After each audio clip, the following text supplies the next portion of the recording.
Assalamualaikum warahmatullahi wabarakatuh, sahabat Enas 20 channel. Semoga teman-teman muslim semua mendapatkan limpahan rahmat dan kasih sayang dari Allah Subhanahu wa ta'ala. Kisah ini mengenai seorang muslimah yang berhati mulia dengan keimanan yang sangat kuat kepada Allah Subhanahu wa ta'ala.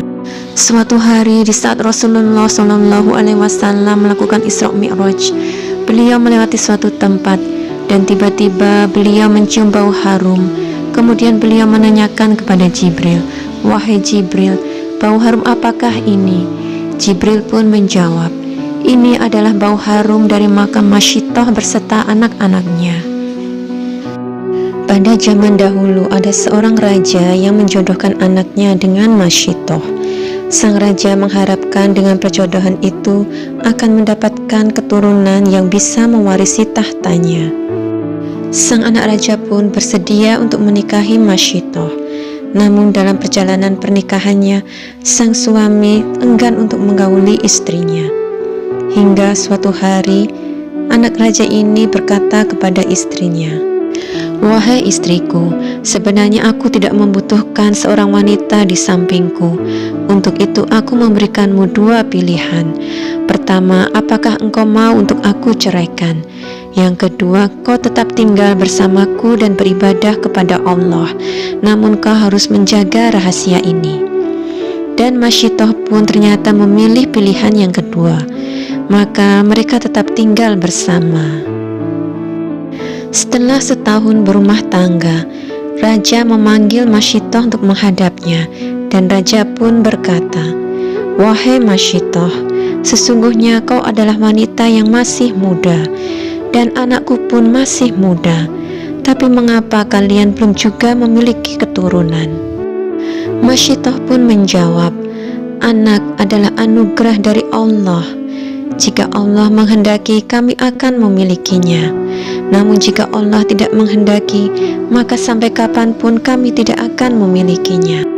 Mendengar jawaban tersebut, sang raja langsung memanggil anaknya dan menyuruh anaknya untuk menceraikan Masyitoh. Anaknya pun menceraikan Masyitoh. Kemudian sang raja mencarikan jodoh untuk anaknya yang kedua kalinya. Masyitoh hidup sendirian di pinggiran kota dan masih tetap menyembah Allah seperti yang diajarkan oleh mantan suaminya. Suatu hari Masyitoh bertemu dengan seorang laki-laki. Laki-laki tersebut mengucapkan suatu kalimat dengan menyebutkan kata Bismillah. Masyitoh pun bertanya kepada laki-laki tersebut, "Dari mana kau mendapatkan nama Allah itu?" Laki-laki itu pun menjawab, "Sesungguhnya aku adalah teman mantan suamimu." Kemudian mereka pun memutuskan untuk menikah. Dari pernikahan mereka akhirnya mereka dikaruniai beberapa orang anak. Seiring berjalannya waktu, Masyitoh bekerja di istana Fir'aun. Masyitoh bertugas mengasuh dan menyisir rambut anak Fir'aun. Begitu pula dengan suaminya. Suami Masyitoh menjadi pekerja di istana Fir'aun. Di dalam kitab Qasasul Anbiya, karya Imam Ibnu Katsir, dikatakan bahwa anak raja yang menikah dengan Masyitoh adalah Nabi Khidir. Nabi Khidir yang menjadi guru dari Nabi Musa alaihi salam, yang namanya diabadikan oleh Allah di dalam Al-Quran. Jadi Masyitoh bisa memiliki iman yang tangguh karena beliau adalah mantan istri dari Nabi Khidir. Oleh karena itu, meskipun telah diceraikannya, Masyitoh masih tetap memiliki keimanan yang begitu kuat melekat di dalam jiwanya sampai ajal menjemputnya. Karena selama menjadi istri Nabi Khidir, tentulah beliau mengajarkan banyak ilmu ketauhidan, keimanan kepada Allah Subhanahu wa ta'ala kepada Masyitoh.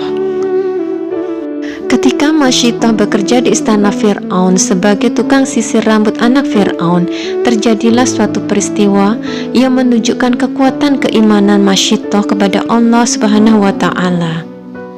Pada suatu pagi di istana Fir'aun yang terlihat begitu megah dan indah, tampak dua orang perempuan. Yang satu adalah wanita dewasa dengan wajah damai menenteramkan. Satunya adalah seorang anak remaja putri yang cantik jelita. Perempuan dewasa itu adalah Masyitoh. Sang putri cantik duduk menghadap cermin. Sambil menyisir rambut sang putri cantik, Masyitoh pun mendendangkan lagu. Mereka asik bercakap-cakap. Sang putri pun bertanya kepada Masyitoh, "Wahai bibi, apakah aku sudah terlihat cantik?" Masyitoh pun menjawab, "Tuan putri senantiasa terlihat cantik." "Benarkah begitu, bibi?" Masyitoh pun menjawab, "Pernahkah bibi seumur-umur ini berbohong kepada tuan putri?" "Ya, bibi memang tidak pernah berbohong," kata sang putri cantik. Mereka berdua asik bercakap-cakap sampai suatu saat sisir yang dipegang Masyitoh jatuh ke lantai. Secara spontan Masyitoh mengucapkan, "Subhanallah, ampun tuan putri, maafkan hamba." Sang tuan putri berkata, "Apa yang kamu ucapkan tadi itu, bibi?" "Ampun tuan putri, bukan kata-kata itu, bibi." Seketika itu juga raut wajah Bunda Masyitoh berubah. Beliau menyadari keteledorannya. Terpaku sejenak sampai akhirnya timbul kekuatan, keberanian dalam diri Bunda Masyitoh. Sambil terbata-bata beliau mengucapkan, "Subhanallah." "Siapa itu Allah, bibi? Kenapa bibi tidak mengucapkan kata ayahanda?" Masyitoh pun menjawab, "Allah adalah Tuhan hamba tuan putri." "Bukankah Tuhan seluruh alam ini adalah ayahku, bibi, Raja Fir'aun?" Seketika tercekatlah mulut Masyitoh. Terbayang rasa ketakutan yang amat sangat dari raut wajahnya. Masyitoh pun berkata, "Benar tuan putri, tapi bagi hamba dan keluarga hamba, Tuhan itu adalah Allah yang satu." "Sudahlah tuan putri, lupakanlah, itu tidak penting," kata Masyitoh.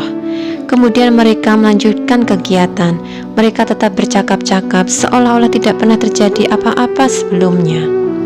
Di balai ruang istana Fir'aun, tampak sang raja berkumpul dengan punggawa-punggawa kerajaan Mesir lengkap dengan pendeta-pendetanya. Mereka sedang asik bercakap-cakap. Fir'aun berkata, "Pendeta, bagaimana pembangunan piramida di lembah makam raja?" Pendeta pun berkata, "Semuanya berjalan lancar berkat Tuhan hamba." Fir'aun berkata, "Bagaimana dengan keperluan untuk pembangunan itu?" Pendeta menjawab, "Tidak perlu khawatir tuanku. Negeri-negeri jajahan telah mengirimkan bahan-bahan yang kita perlukan." Fir'aun berkata, "Bagaimana dengan pekerja-pekerjanya?" Pendeta pun menjawab, "Sejauh ini budak-budak Bani Israel masih bisa dikendalikan Tuhan hamba." Kemudian masuklah tuan putri dengan senyum tersungging di bibirnya. Sang putri duduk di samping Raja Fir'aun dengan sikap manja seorang anak kepada bapaknya.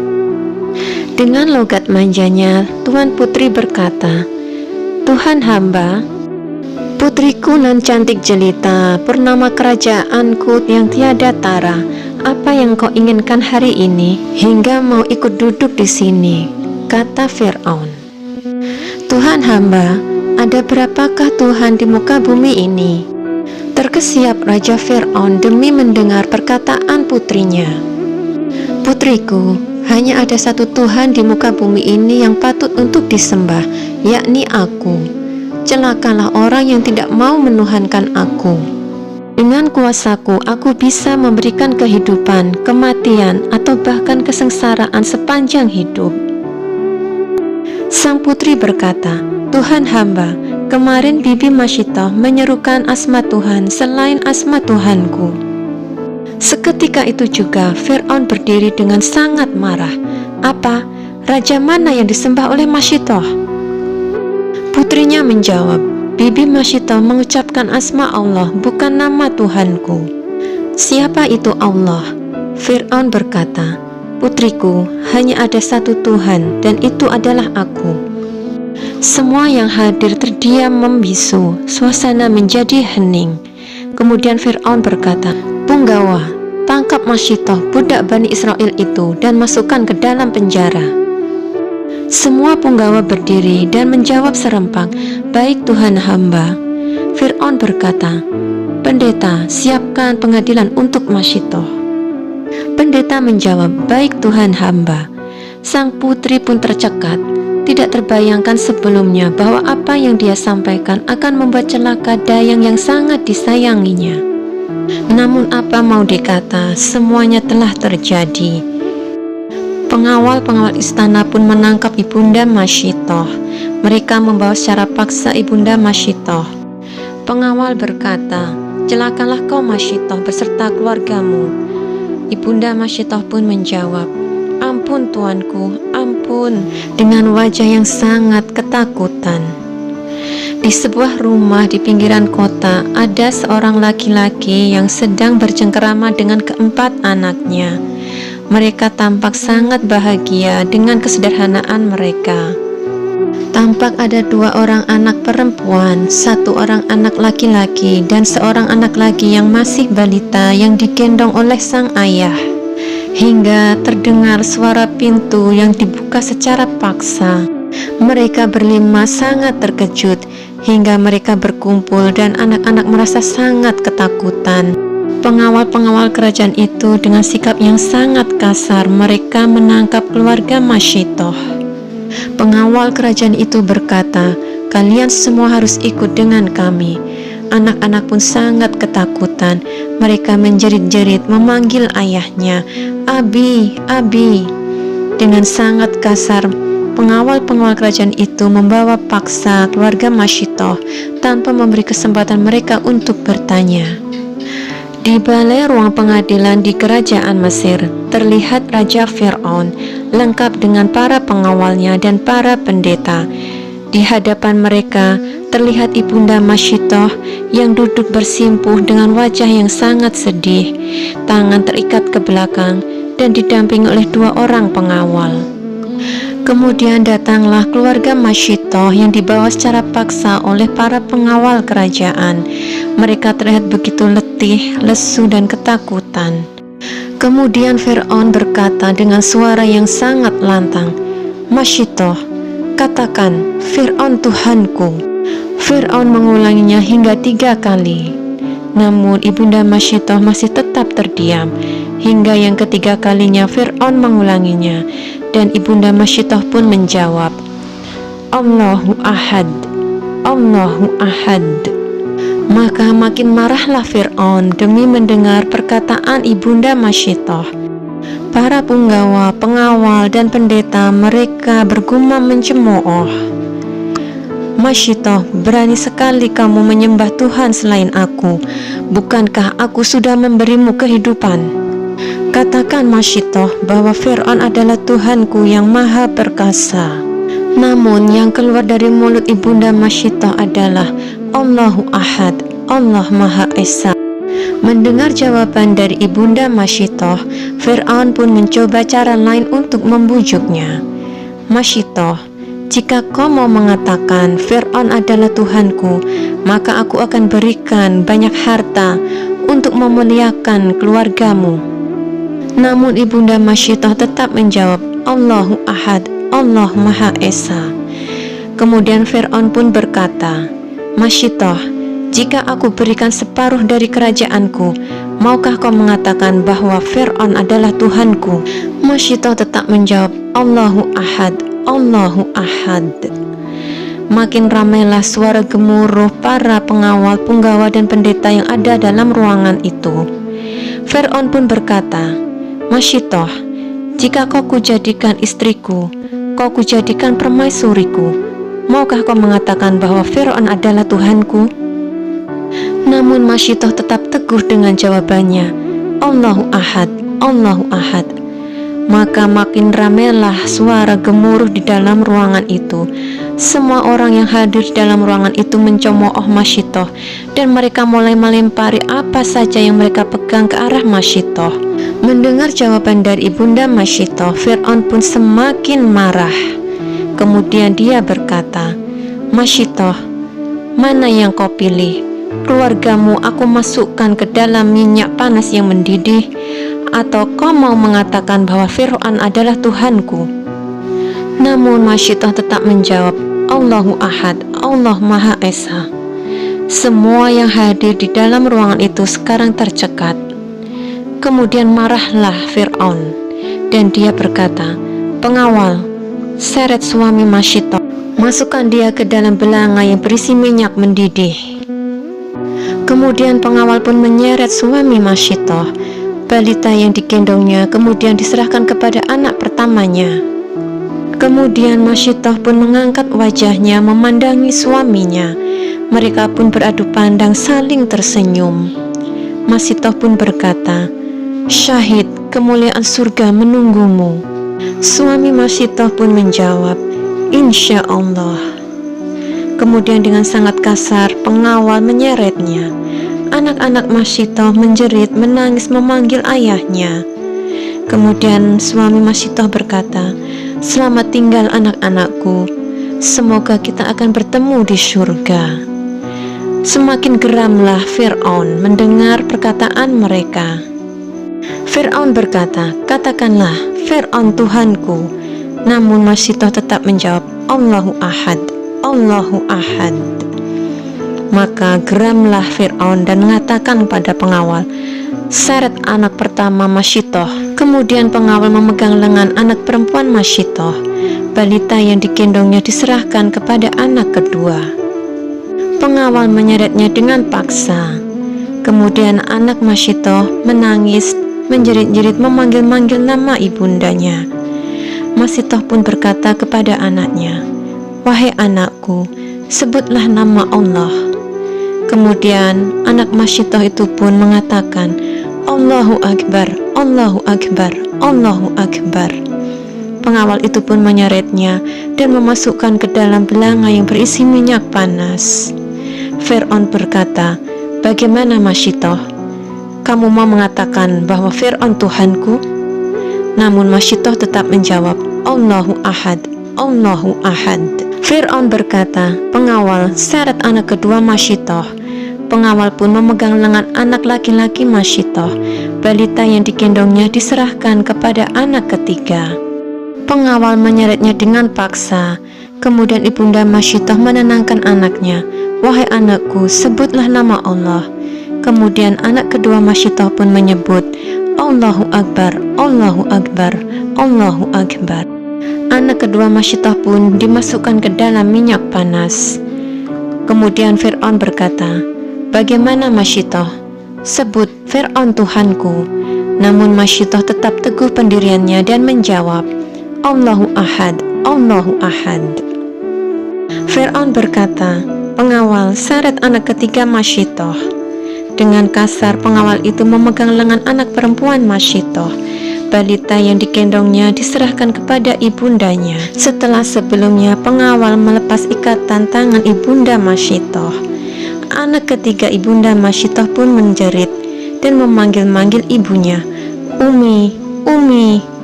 Kemudian ibunda Masyitah menenangkan anaknya, "Wahai anakku, sebutlah nama Allah." Kemudian anak ketiga Masyitah itu pun menyebut, "Allahu Akbar, Allahu Akbar, Allahu Akbar." Anak ketiga Masyitah pun dimasukkan ke dalam minyak panas. Fir'aun berkata, "Bagaimana Masyitah? Sebut Fir'aun Tuhanku." Masyitah tetap menjawab, "Allahu Ahad, Allahu Ahad." Melihat keteguhan hati Masyitah, makin geramlah Raja Fir'aun, dan dia berkata, "Bagaimana Masyitah? Sekarang tinggal engkau dan anak bungsumu. Bagaimana jika aku rebus anak bungsumu?" Ibunda Masyitah tercekat, terdiam, dan dia menciumi anak yang digendongnya. Melihat roman anak bungsunya, ibunda Masyitah meneteskan air mata sambil terus menciuminya. Ada keraguan di dalam hati Masyitah saat itu, hingga Allah Subhanahu wa Ta'ala menurunkan mukjizatnya. Balita yang masih digendongnya yang belum mampu untuk berbicara itu, dia dibuat mampu berbicara oleh Allah Subhanahu wa Ta'ala dan berkata, "Ibu, teguhkan hatimu, kuatkan imanmu. Surganya Allah lebih indah daripada surganya Fir'aun yang kufur itu. Jangan biarkan imanmu tergoyahkan. Semua yang hadir di ruangan itu pun terkejut. Kemudian Masyitah berkata, Allahu Ahad, Allahu Akbar, Subhanallah. Engkau Maha Agung ya Allah Tuhanku, ampuni hambamu yang sempat ragu ini. Fir'aun pun berkata, ambil anak bungsu Masyitah. Kemudian Masyitah dengan menangis menjerit-jerit mempertahankan anak bungsunya dari renggutan para pengawal. Masyitah menjerit, Allahu Ahad, Allahu Ahad. Sampai akhirnya Masyitah jatuh tertunduk lesu dan menangis. Beberapa orang yang hadir di ruangan itu pun mulai merasa ternyuh dan meneteskan air mata. Fir'aun berkata, Masyitah, sekarang tinggal engkau seorang, sebut Fir'aun Tuhanku. Masyitah menjawab, Allahu Ahad, Allahu Ahad. Raja, engkau telah merenggut permata-permata hatiku.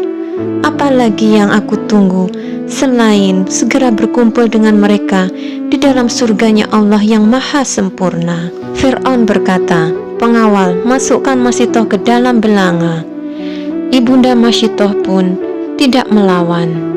Dia mengikuti pengawal dengan hati yang ikhlas, menunggu bayaran yang indah dari Allah Subhanahu wa Ta'ala. Setelah kejadian itu, semua yang hadir di dalam ruangan terdiam, tercekat. Mereka mendapatkan pelajaran tentang harga yang harus dibayar karena keteguhan iman. Setelah Masyitah terjun ke dalam belanga, terjadilah kejadian aneh.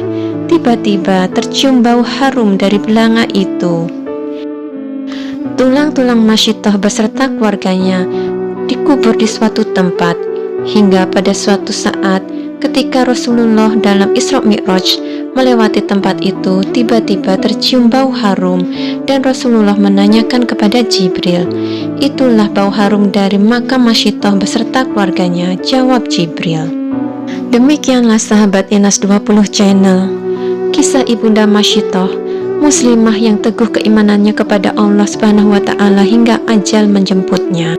Meskipun tinggal tulang belulang, namun makam beliau mengeluarkan bau harum yang membuat Rasulullah merasa kagum. Semoga bisa meningkatkan keimanan kita semua. Apabila ada banyak kesalahan, mohon maaf yang sebesar-besarnya. Wassalamualaikum warahmatullahi wabarakatuh.